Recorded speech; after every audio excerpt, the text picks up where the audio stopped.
dulu yang hidup beberapa ratus tahun yang lalu, yang melakukan penyelidikan, mengumpulkan kesaksian-kesaksian, peristiwa-peristiwa mereka catat, kemudian itu yang kami sampaikan. Kami sampaikan bukan berdasarkan firman Tuhan, tapi kalau Kristen enggak. Karangan-karangan orang ini dianggap firman Tuhannya dibuang ke dapur. Itu orang Kristen tuh, kebiasaannya tuh kayak Wahyu 1:18, akulah Alfa dan itu bukan, itu firman siapa, Rek? Yesus tidak pernah mengatakan itu. Ucapan Yesus itu paling kuatnya terindikasi ada di 4 kitab kanon. Itu ucapan Yesus yang tinta merah. Kalau yang ditulis di Pulau Patmos itu bukan lagi ucapan Yesus itu. Itu ditulis tahun 100. Yesus sudah tak ada di dunia. Nggak ada lagi. Penulis yang ada di Pulau Patmos itu tidak mendengarkan lagi dan tidak melihat lagi kesaksian-kesaksian orang yang hidup di tahun 30 sampai 33. Yesusnya, kenapa saya katakan bukan dia yang berkata, aku Alfa dan Omega. Karena Yesus mengatakan dalam Yohanes 8:42, aku datang ke atas muka bumi ini bukan atas kehendakku sendiri. Lah, berarti bukan dia yang awal. Karena yang awal itu yang maha berkehendak. Ternyata dia akui, aku datang ke dunia bukan atas kehendakku. Berarti bukan dia berkehendak, tapi atas kehendak Bapa. Nah, berarti Alfa dan Omega ini iblis yang ingin menyamai Bapa. Itu sederhananya. Hanya setan yang ingin menyamai Tuhan. Yesus mana mau. Yesus itu ketika dia datang mengajar sebagai guru di tengah Bani Israel, dia adalah orang yang soleh. Dia orang Muslim yang taat. Tidak pernah dia ingkar apalagi melawan kepada Tuhan. Lah ini kok ada muncul makhluk roh di padang gurun. Akulah Alfa dan Omega. Siapa itu? Itu sudah pasti bukan Yesus. Itu Kristus. Kristus palsu. Itu Ibu Nita. Jadi belajar lagi. Makanya saya katakan tadi otak Anda encer. Saking encernya itu nggak bisa membedakan mana yang benar, mana yang salah. Semua ibu telan seperti telan bubur. Belajar lagi. Jawab Bu Nita. ya, itu aku di mute. Aku nggak tahu dari sejak kapan di mute. Tapi kan aku tadi katakan. Silakan kalau Anda berdasarkan jawab. Alkitab. Wahyu 21 ayat 8. Aku nggak tahu itu pas aku ngomong udah di mute belum. Orang penakut, orang tidak percaya. Tidak percaya itu ya tidak percaya kepada Yesus Kristus.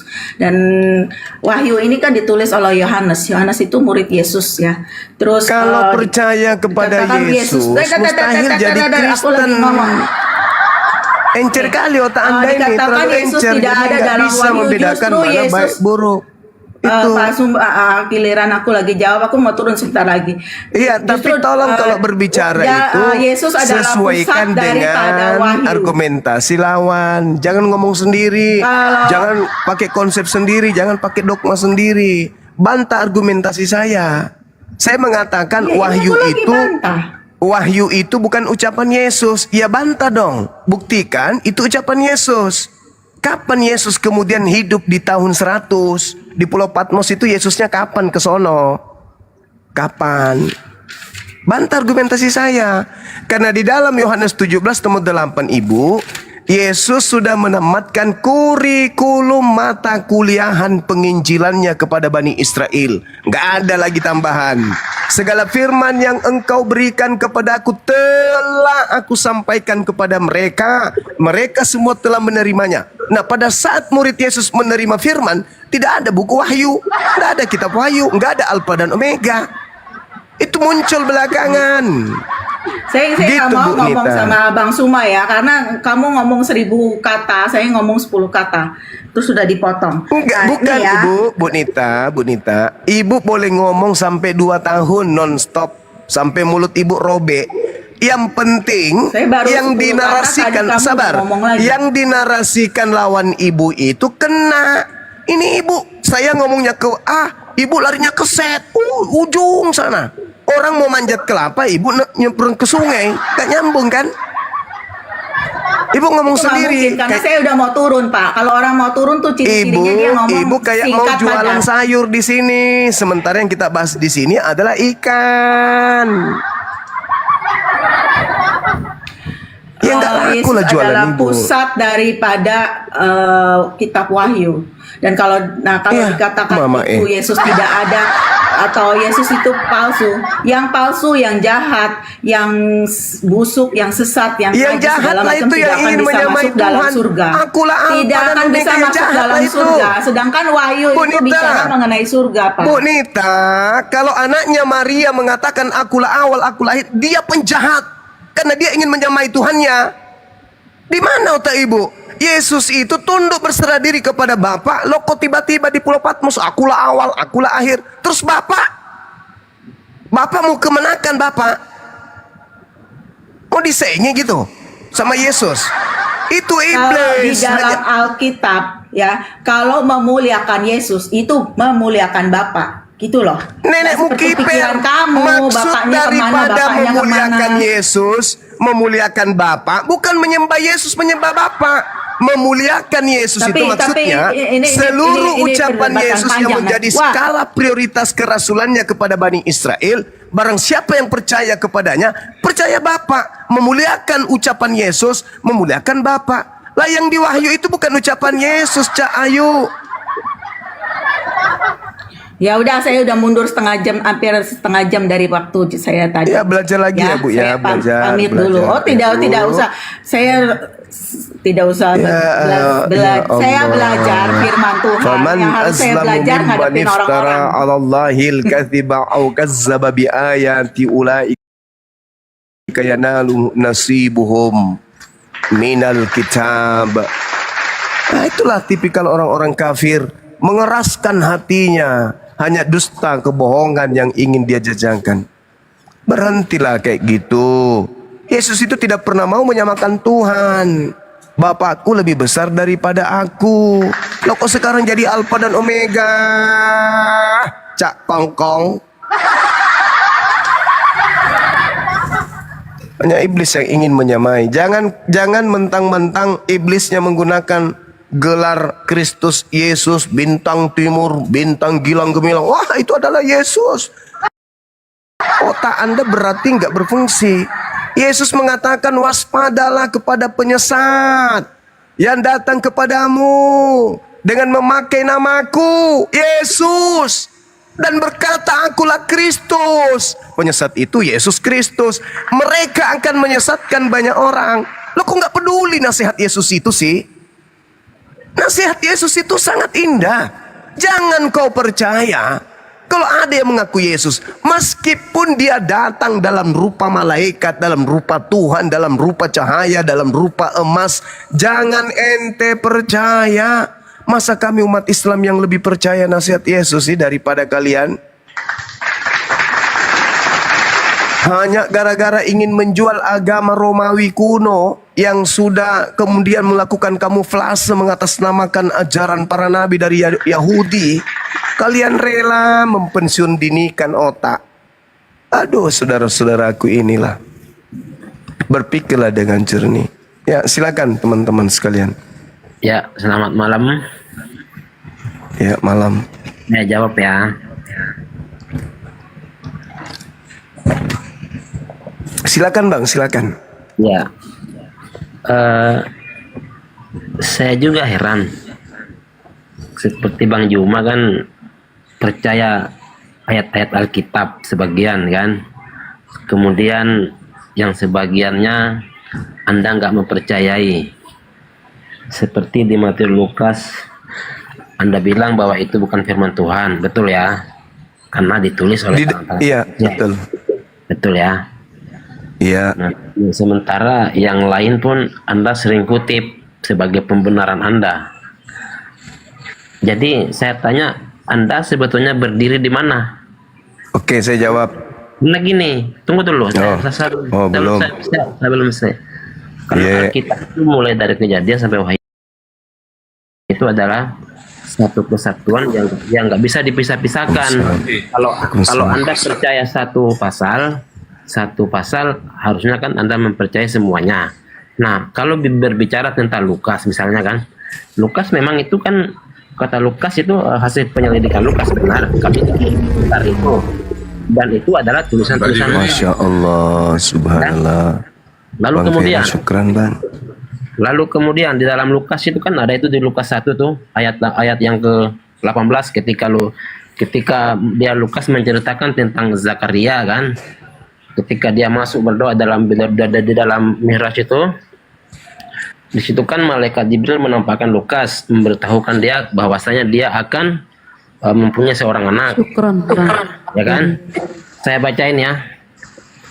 Di dalam Lukas 1 ayat 18. Lalu kata Zakaria kepada malaikat itu, bagaimana tahu bahwa hal itu ini akan terjadi? Sebab aku sudah tua dan istriku sudah lanjut umurnya, kan gitu. Nah, di dalam Maryam ayat yang ke-18 di sana dikatakan, dan Zakaria berkata, ya Tuhanku, bagaimana aku akan mempunyai anak? Padahal istriku seorang yang mandul, dan aku sendiri sesungguhnya sudah mencapai usia yang sangat tua, kan? Nah, lalu kemudian di Lukas ayat ke-28 juga dikatakan sesungguhnya engkau akan menjadi bisu katanya kan, dan tidak dapat berkata-kata sampai hari ketika semuanya ini terjadi, karena engkau tidak percaya kepada perkataanku yang akan dipenuhi pada waktunya, kan? Di sini dikatakan bahwa Zakaria itu akan menjadi bisu, tidak mampu berkata-kata. Nah, kita lihat di dalam surat Maryam ini dikatakan di sini ayat yang ke-10. Ya. Apa di sini dikatakan? Dan Zakaria berkata, ya Tuhanku, berilah aku suatu tanda. Allah berfirman, tandanya ialah engkau tidak dapat berkata-kata dengan manusia selama 3 malam. Padahal engkau sehat, katanya kan. Dan ini kan narasi-narasi di dalam Al-Quran ini, Maryam ini adalah tulisan-tulisan kisah-kisah yang dibawa oleh Lukas. Ya, nah kalau misalkan Anda berkata bahwa ini bukan firman Tuhan, karena ini catatan Lukas, bagaimana di surat Maryam ini? Apakah Maryam ini bukan firman Tuhan juga? Karena ini kan Saya jawab. cerita-cerita Lukas ini, boleh dijawab? Oke, baik. Jadi begini, Bung. Al-Quran itu wahyu dari Allah.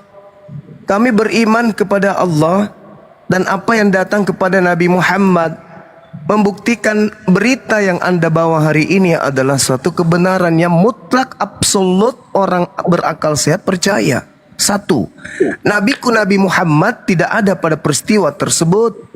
Kedua, nabiku tidak bisa bahasa Yunani.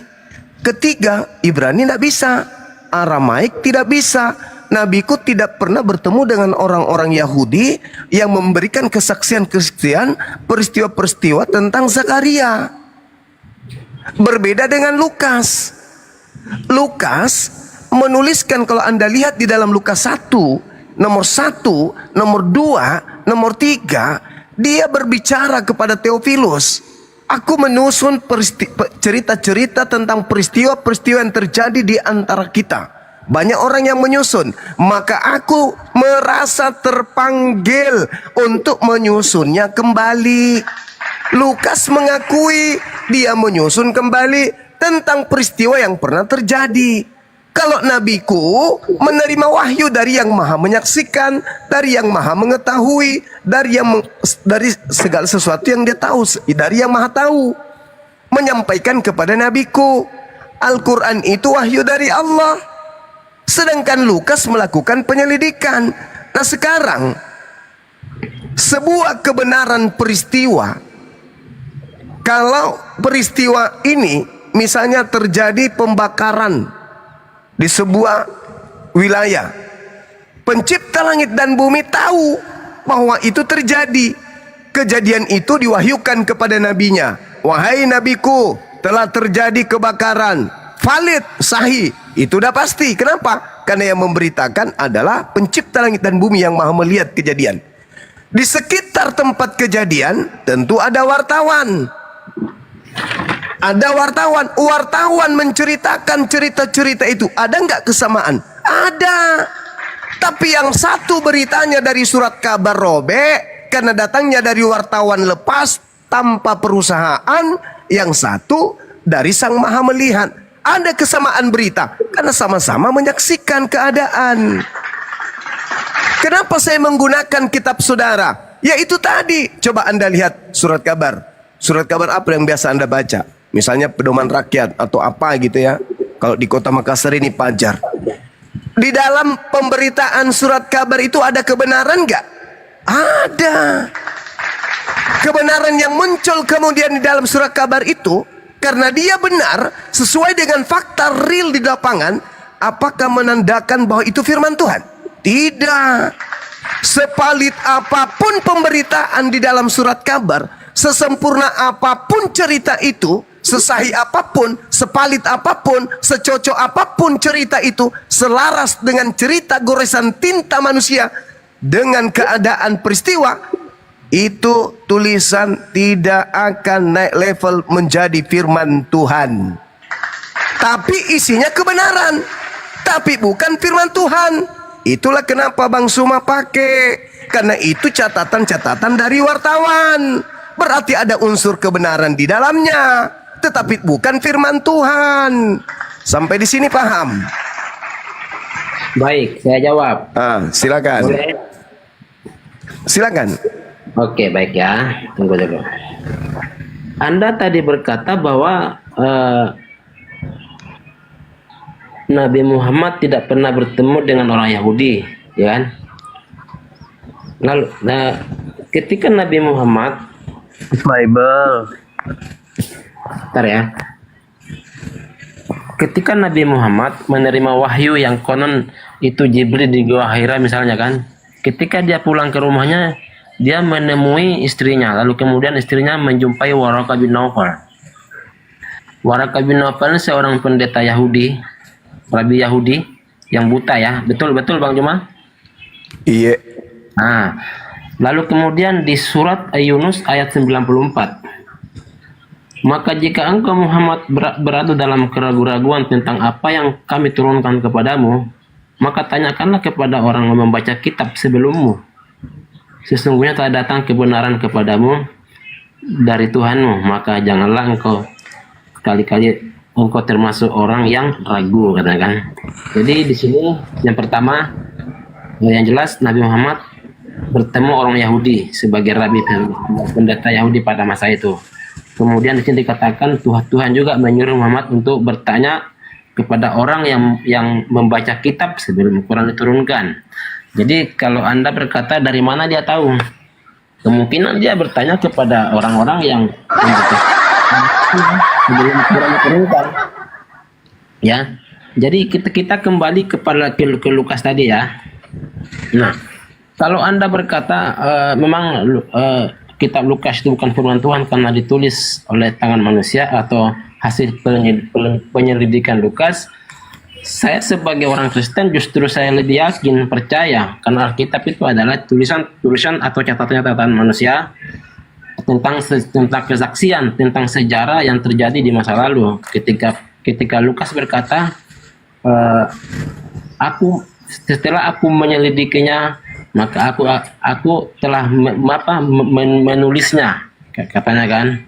Artinya apa yang Lukas lihat, apa yang Lukas dengar, itulah yang mereka catat, yang mereka tulis, sehingga di dalam Al-Quran pun dikatakan bahwasanya apa yang ditulis Lukas itu dicatat di dalam Al-Quran.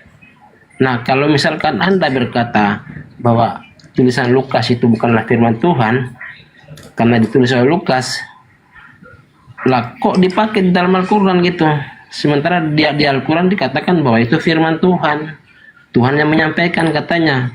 Nah, kalau misalkan Al-Quran itu di sejarah Zakaria firman Tuhan, bagaimana dengan catatan Lukas? Karena apa yang dinarasikan di Lukas itu tentang Zakaria itu yang ditulis di Maryam, tentang kelahiran Yahya misalnya atau Yohanes, tentang Zakaria yang masuk berdoa, tentang kelahiran Yesus juga Sama persis. Bagaimana Anda mengatakan Lukas bukan firman Tuhan sementara Al-Quran yang dicatat di dalam Maryam ini Anda bilang itu firman Tuhan? Bagaimana konsepnya?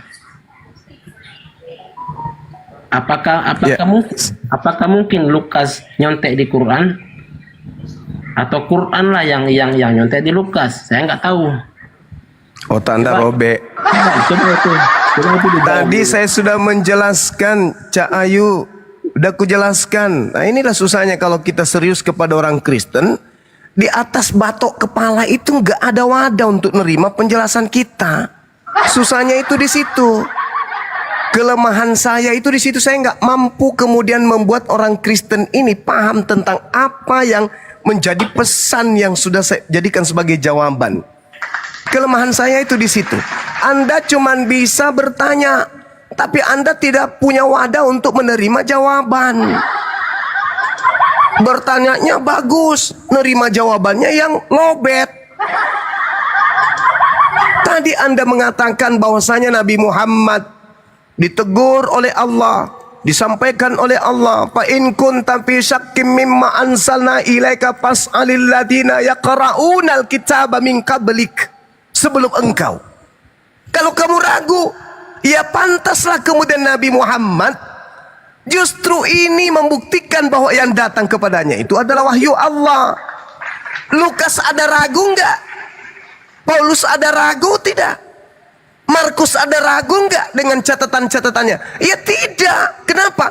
Karena itu olahan otaknya sendiri. Masa dia mau ragu terhadap hasil kepalanya? Kalau Nabi Muhammad ragu. Kenapa? Karena yang didengarkan itu adalah wahyu, bukan dari dirinya. Hal yang didengarkan, ini apa ini? Ini apa ini? Kok ada lagi datang? Ini apa? Kok langsung masuk ke dalam hatiku mengatakan kayak begini? Ini apa? Maka beliau kemudian mengalami kebimbangan. Ini apa ini yang datang kepada saya? Berbeda dengan Lukas. Memang hasil kepalanya, masa mau ragu dari tulisannya sendiri kan? Koplak. Jadi Nabi Muhammad, makanya diterangkan dalam Al-Quran, madallah sahibukum wa magawa. Kawanmu Nabi Muhammad tidak sesat dan tidak pula keliru. Wa ma yantiku anil hawa. Dan tidaklah yang diucapkannya itu menurut keinginannya sendiri. In huwa illa wahyu yuha. Tidak lain yang diucapkan itu adalah wahyu yang diwahyukan kepadanya. Allamahu syadidul quwa, yang diajarkan kepadanya oleh Roh Kudus yang sangat kuat. Tapi Nabi Muhammad manusia biasa, didatangi makhluk gaib, wakil Tuhan yang turun kepadanya. Bingung dia. Ini apa ini? Apa ini? Kepada saya ini apa? Ada apa ini? Sehingga dikatakan, wahai nabiku, fa in kunta fi syakkim mimma anzalna ilaik fas'alil ladina yaqra'unal kitab min qablika laqad ja'akal haqqu min rabbik wala takunanna minal mumtarin. Kalau kau ragu tentang apa yang aku wahyukan kepadamu, maka tanyakan kepada orang yang membaca kitab sebelummu, tapi bukan kitabnya Kristen. Yang dimaksud di situ adalah kitab para nabi.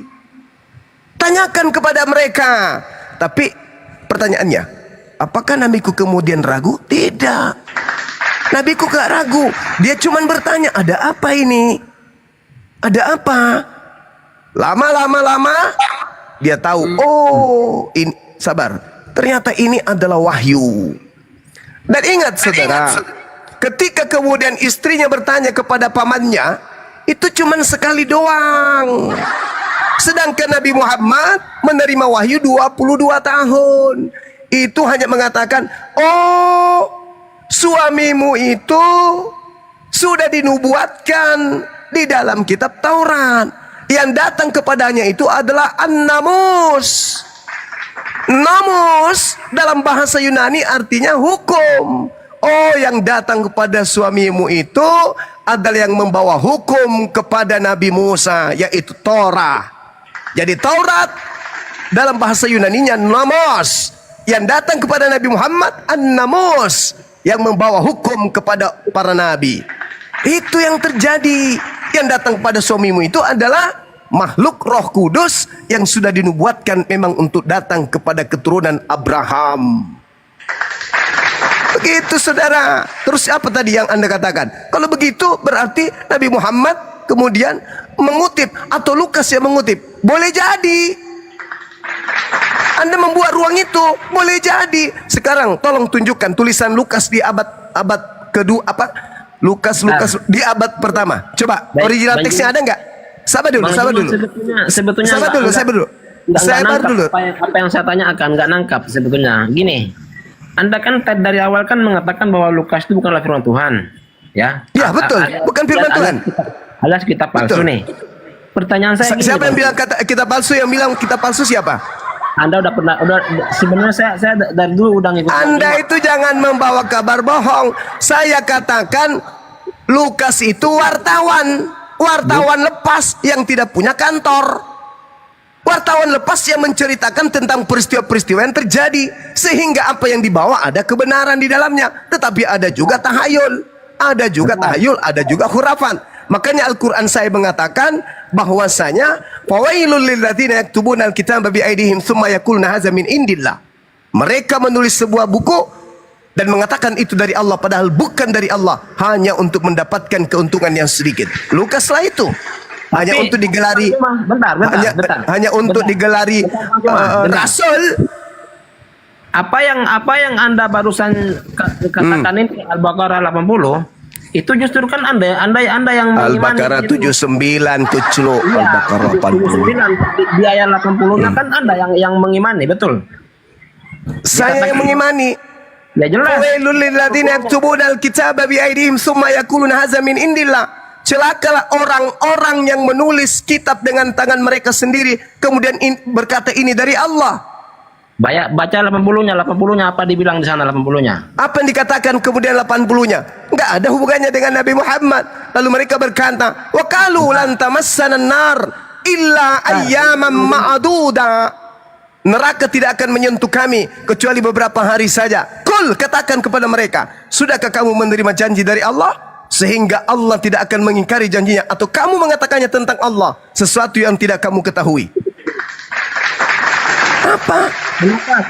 Kenapa saya bilang justru Anda yang mengimani di situ di ayat 80-nya? Ya, kenapa? Di Maryam 71 apa dikatakan di sana bahwa tidak ada seorang pun di antara kamu. Itu berbicara skala seluruh manusia, Cak Kongkong. Semua manusia akan masuk ke dalam. Tetapi, semua manusia akan mendatangi neraka. Tak ada satupun manusia yang tidak mendatangi. Kita ralat. Anda lama-lama kuludai mulut Anda. Kalau Anda yang ngomong, Anda dihentikan, tidak mau. Surah Maryam itu, Cak Kongkong, itu berbicara tentang seluruh manusia. Bukan hanya satu umat, seluruh manusia. Baik. Karena yang di buangnya. Gini. Baca Markus 9:49. Mampus. Jangan sok tahu. Meskipun kalian itu mengaku Tuhan, tapi jangan sok tahu di hadapan saya. Jangan sok tahu.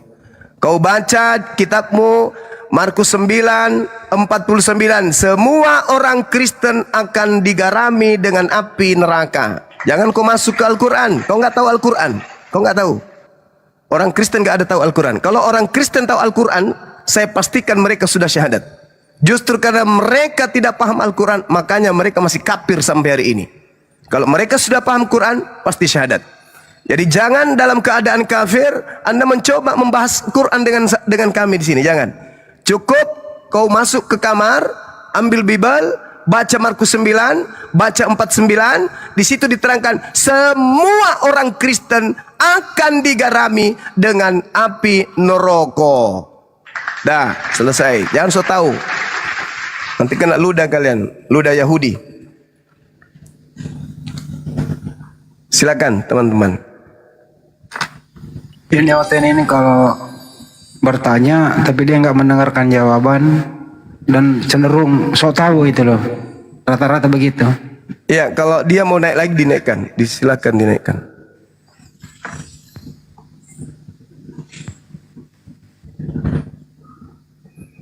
Kita juga nggak bisa, saudara Ibel, saya juga tidak bisa membuktikan, dan tentu Anda juga tidak bisa membuktikan, apakah terjemahan yang baru dibuat tadi pagi di Lukas yang Anda bacakan tadi, Lukas 1 itu nggak niru di terjemahan Al-Quran. Nggak ada jaminan. Kenapa? Original teks kitabmu itu sudah dimakan tikus. Berani nggak kau tunjukkan? Bisa nggak kau tunjukkan Lukas 1 yang kau maksudkan tadi itu, bahwa seperti itu original teksnya? Bisa nggak? Sampai kau bertelur, kau tidak akan pernah bisa menemukan itu. Jadi di mana sumbernya Lai mengambil?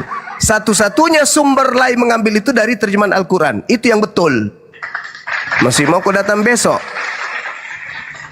Coba kau sumbernya Lembaga Bible Indonesia mengatakan kemudian Zakaria mengalami kebisuan. Itu dari mana dia ambil sumber? Dari Hong Kong. Coba kau tunjukkan. Kalau kau katakan Al-Quran saya mengambil Lukas, berarti kitab Lukas lebih dulu menceritakan itu.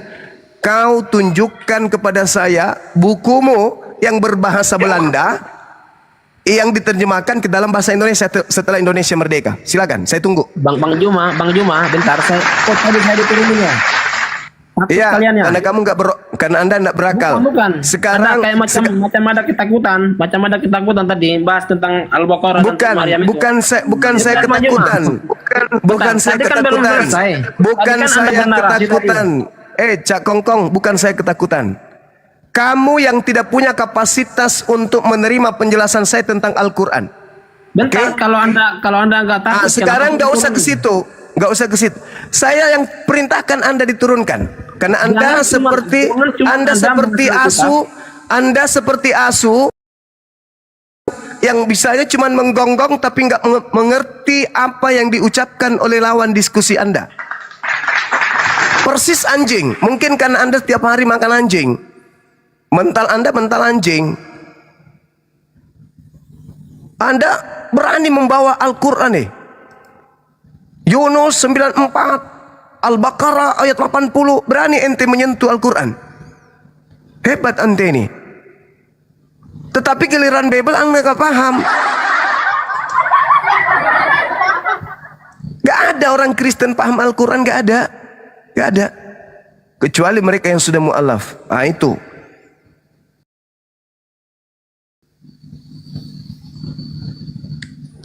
Silakan Anda tunjukkan original teks kitab saudara yang membahas tentang Lukas di mana Zakaria diceritakan membisu. Silakan. Di mana itu saya bisa dapatkan?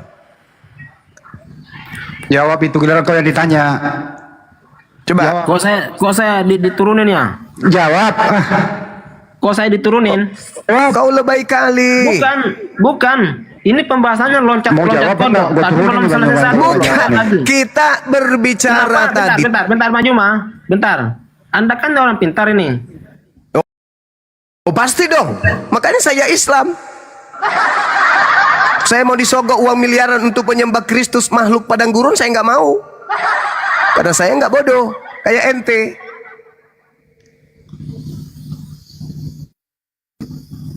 Makanya kurangi makan asu.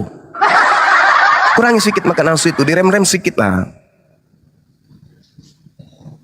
Kalau kebanyakan menggonggong dia terus ya. Iya. Kurangi makan asu. Kalau Anda mau bicara tentang surah Maryam, tanya kepada kami. Apa maksud surah Maryam itu? Tanya. Jangan Anda mengambil kesimpulan.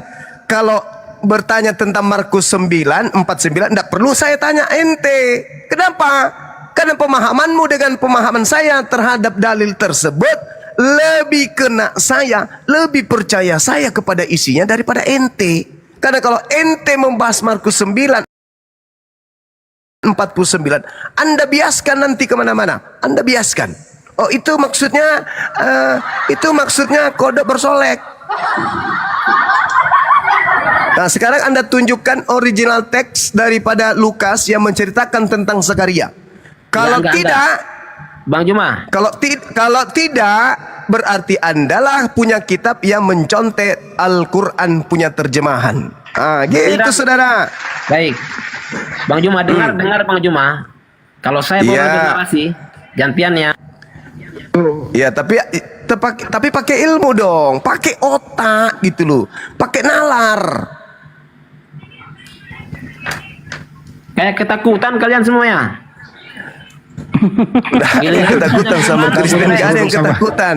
Sama Gini aja Kristen deh. apa yang saya takuti? Bang Ebil, begini Bang Ebil, tuduhan bahwasanya Al-Quran menjiplak Lukas itu tolong dibuktikan dulu, itu aja deh. Iya itu dulu, yang kau loncat-loncat, Cak Kongkong. Selesaikan itu dulu. Ketakutan kita diseruduk anjing gila.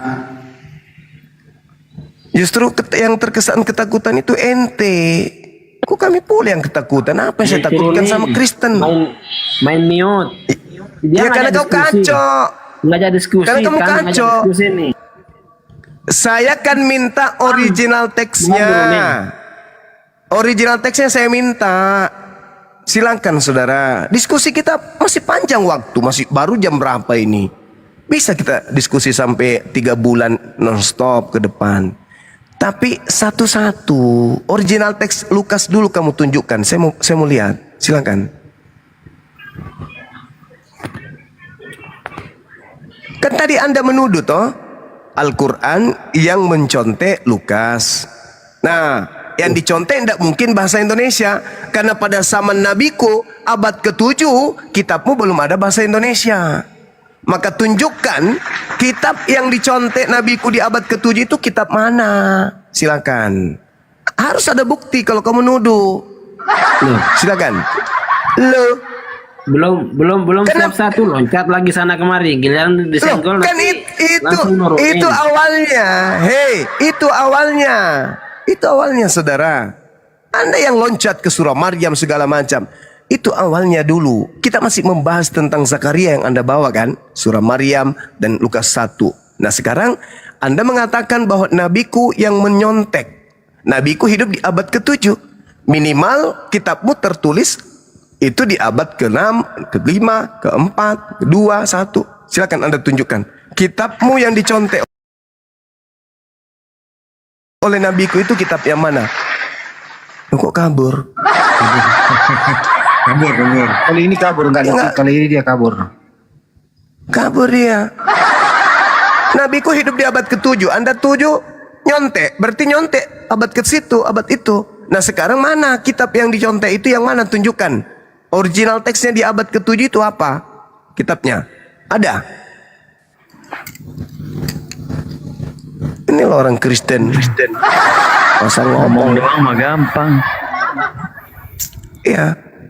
Yang ada Halo. Lukas itu menggunakan bahasa Indonesia. Dari mana sumbernya? Ya, jangan-jangan dari terjemahan Al-Quran lagi.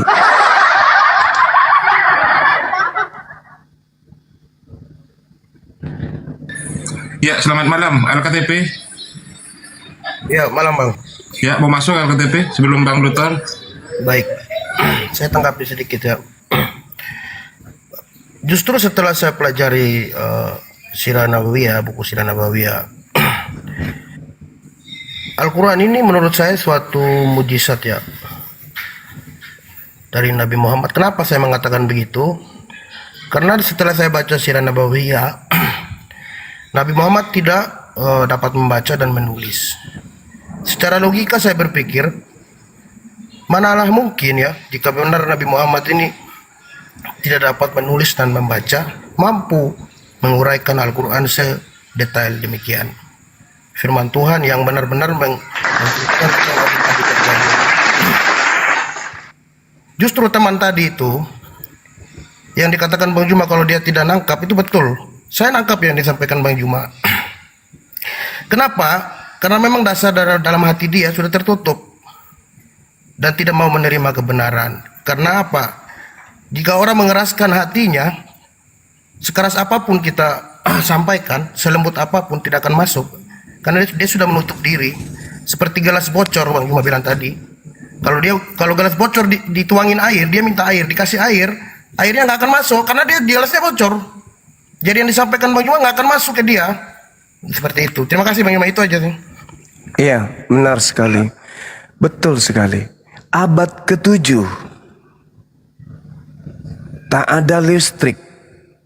tak ada internet, tidak ada mikroskop, tidak ada komputer, tidak ada alat secanggih hari ini, di mana alat yang ditemukan hari ini mampu kemudian menyelusuri dalamnya lautan, dalamnya perut bumi, langit tingginya, kemudian angkasa.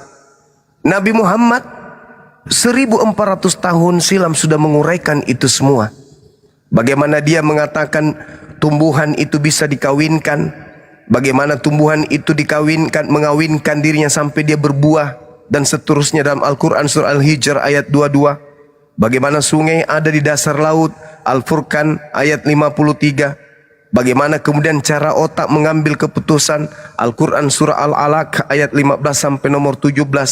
Teori Big Bang, Al-Anbiya ayat 30. Banyak hal yang diuraikan oleh Nabi Muhammad 1400 tahun silam. Dan yang paling berkesan ketika kemudian Nabi Muhammad menceritakan tentang sidik jari di Al-Quran surah Al-Qiyamah ayat ketiga. Saya baca ayat itu, saya menangis. Nangis saya. Ya Rabb, bagaimana mungkin orang-orang kafir menutup diri dari kebenaran Al-Quran? Sedangkan baru abad sekarang ditemukan itu.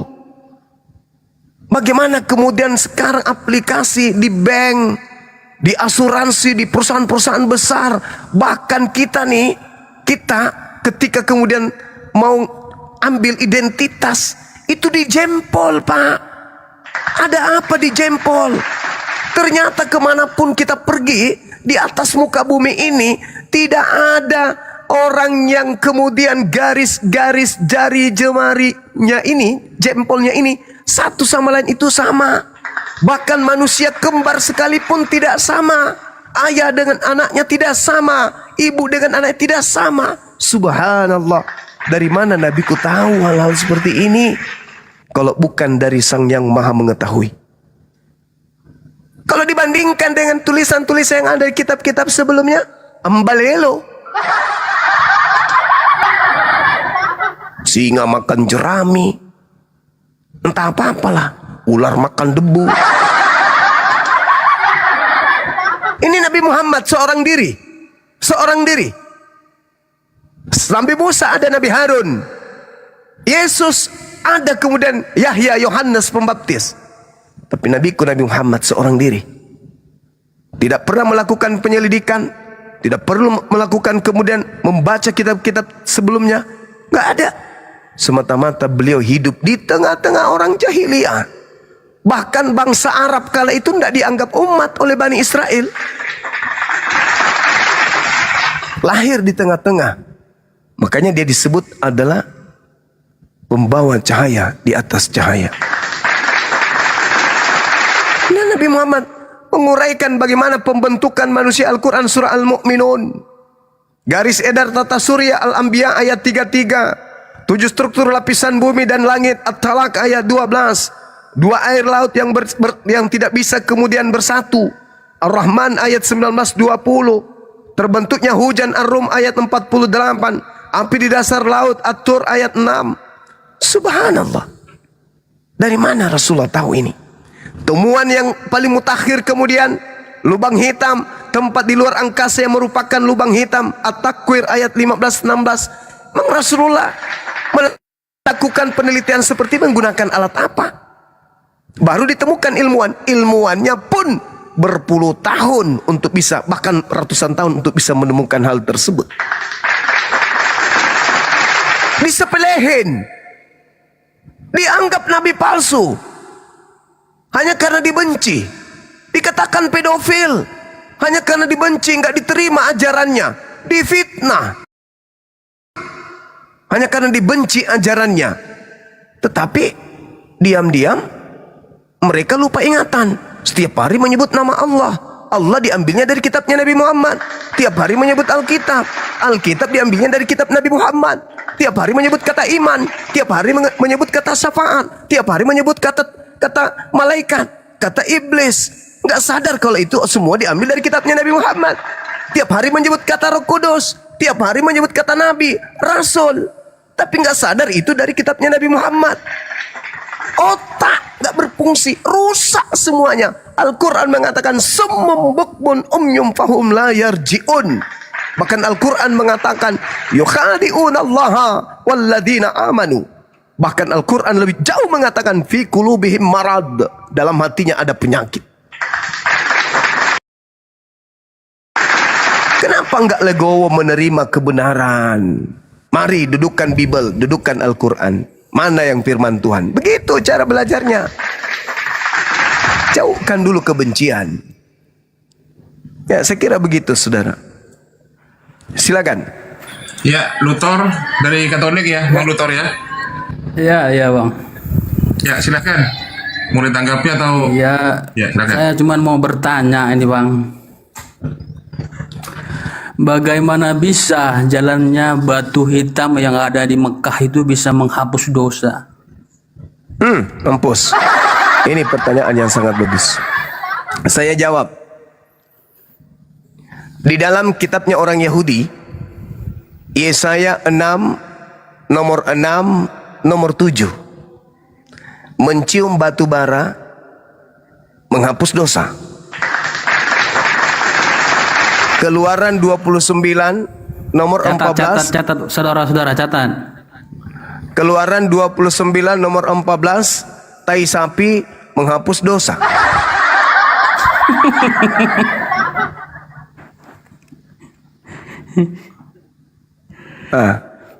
Itu jawabannya. Oh, itu jawabannya. Iya, sekarang Anda baca silakan. Kejadian 29 nomor 14. Anda baca. Kejadian berapa itu bro? 29 nomor 14.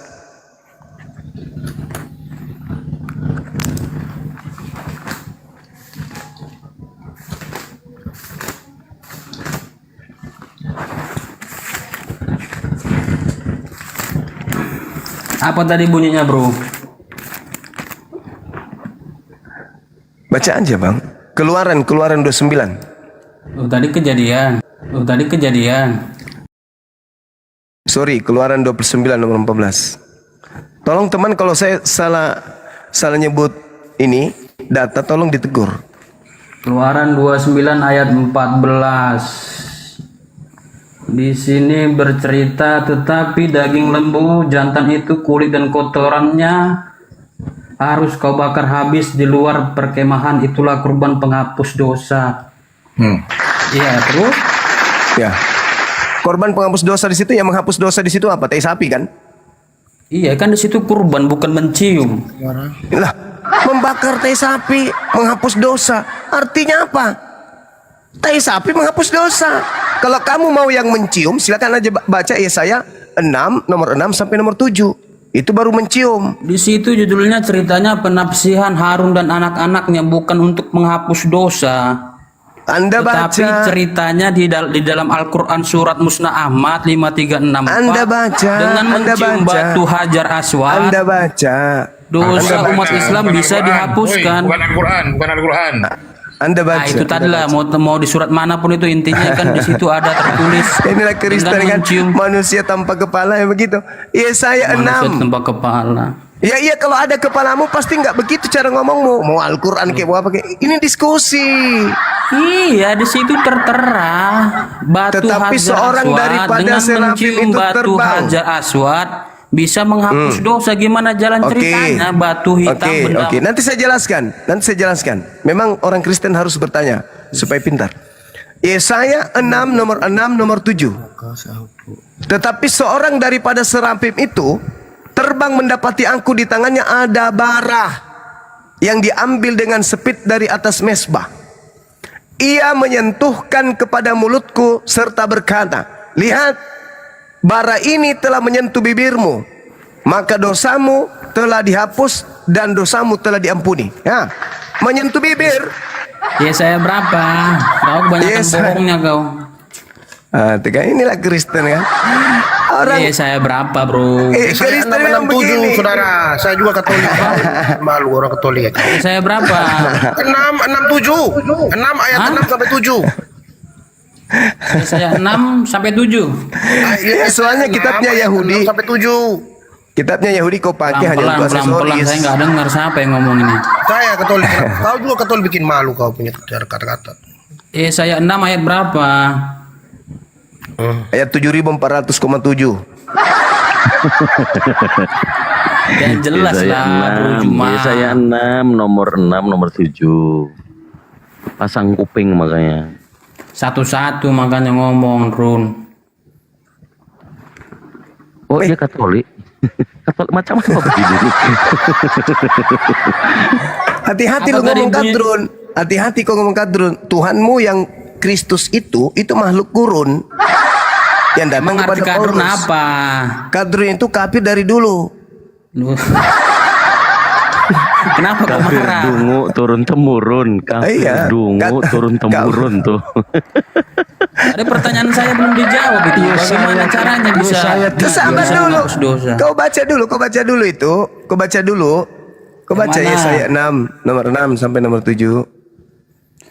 Lalu salah satu serafim itu terbang ke arahku. Di tangannya ada bara yang diambilnya dengan speed dari atas mesbah.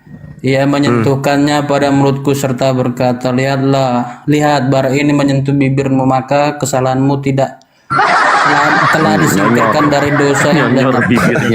bibirnya kebanyakan. Terus masalahnya di mana? Congor Nah, itu. itu menyentuh mulutnya, dicium itu, diciumkan kepada Di batu. situ judul perikopnya Tuhan memanggil Ya kok jadi mengutus perikop? saya. Ini yang Bukan- mana yang firman? Kutanya bukan samamu, batu. kutanya samamu, kutanya samamu. Jelas-jelas batu di Kutanya situ samamu dulu. Yang firman Tuhan perikop atau isinya? Loh, kita harus cari tahu dulu judulnya, Bro. Ya kok judul Ceritanya pun? tentang apa? Kalau di surat Kok judul- Musnah Ahmad bukan, Aduh, Bro. Kristen. Tanggung jawab gue turunin. Bawa waktu banjir doang. Kristen. Jadi di situ kata bara itu sebenarnya terjemahan yang keliru. Yang benar itu adalah ritspa dalam bahasa Ibrani. Ritspa itu artinya batu bercahaya. Batu bercahaya atau batu yang berbentuk apa itu ya? Arang. Arang hidup atau bara api. Gitu teman-teman. Kalau cuman bara itu bisa diartikan berbeda, tapi kalau bara api itu baru betul. Jadi mencium bara api sesuai dengan original teksnya, maka dosa dihapuskan. Nah, jadi teman-teman kalau mau hapus dosa di rumah saya ada bara api, boleh datang ke rumah antri besok ya. Nanti saya bikin bara dari tempurung. Nah, baris biar mulutnya saya sentuhkan ke bara api, biar dosa-dosa kalian dihapuskan. Kalau mau berdasarkan dalil itu. Rizfa itu yang bisa Ibrani, coba. Rizfa itu artinya arang hidup atau bara api. Oke? Teman-teman? Terkait, oke, saya jelaskan tadi, mudah-mudahan beliau masih ada di bawah. Hadits yang kau bawa itu, sahabat Rasulullah mengatakan, kalau tidak aku melihat nabiku melakukan itu, maka aku tidak akan menyentuhmu, karena kamu tidak memberikan mudarat apa-apa, dan kamu tidak bisa memberikan keuntungan apa-apa. Yang menghapuskan dosa adalah amalannya. Contoh misalnya nih, sederhananya, silakan kamu mengangkat batu ini, angkat batu ini naik ke kendaraan itu, maka kamu akan mendapatkan uang 1 juta. Pertanyaan saya, apakah batu itu yang memberikan duit 1 juta? Bukan, tapi perbuatan atau tindakan mengangkat batu dari tempatnya ke atas kendaraan itu yang menghasilkan duit, bukan batunya. Sama, mencium batu itu maksudnya apa? Mencium atau mengusap. Artinya karena perintah Allah untuk berhaji seluruh dunia, sebagaimana yang ada di dalam Yesaya 66 nomor 23. Sabat berganti sabat, bulan berganti bulan, seluruh manusia akan datang kepadaku, sujud menyembah kepadaku. Nah itu nubuatannya digenapi oleh ibadah haji. Jadi maksudnya itu, pesannya adalah meskipun kau berada di bagian luar bumi, datanglah ke sana. Usap batu itu, cium batu itu. Artinya apa? Pekerjaan kita dari Indonesia menuju ke sana yang dinilai menghapuskan dosa, bukan batunya. Tindakan kita